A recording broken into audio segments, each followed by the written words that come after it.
ఇదేంటంటే ప్రత్యక్షంగా అమ్మవారు ఉన్నది అని అంటే రాజగోపురం దగ్గర మనం ఇక్కడ ఒక 3 రాళ్ళు పేరుస్తే బాగుంటుంది అని చెప్పేసి మన కోరిక కూడా తీరుతుందంట. చాలా బాగుంటుంది. తర్వాత వచ్చినప్పుడు మనం మీరు తీసేయాలంట అవి రాళ్ళు. చాలా బాగుంటుంది. ఇక్కడ చూడండి,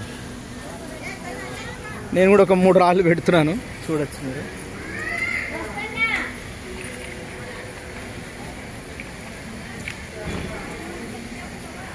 ఇదండి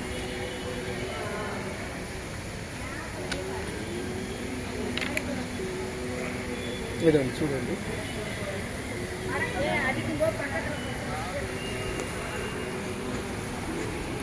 బాబు కొంచెం తీయవా? నేను కూడా మళ్ళీ ఇంకొక 3 రాళ్ళు పెడుతున్నాను.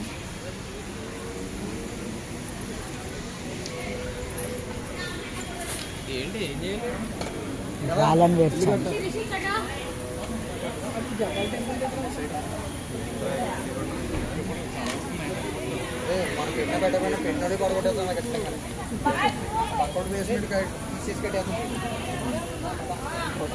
ఓకే, నువ్వు కూడా పెట్టు బాబు.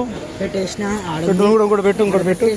పెట్టు ఇంకో పెట్టు బాబు. నువ్వు కూడా పెట్టు ఇంకోటి పెట్టు.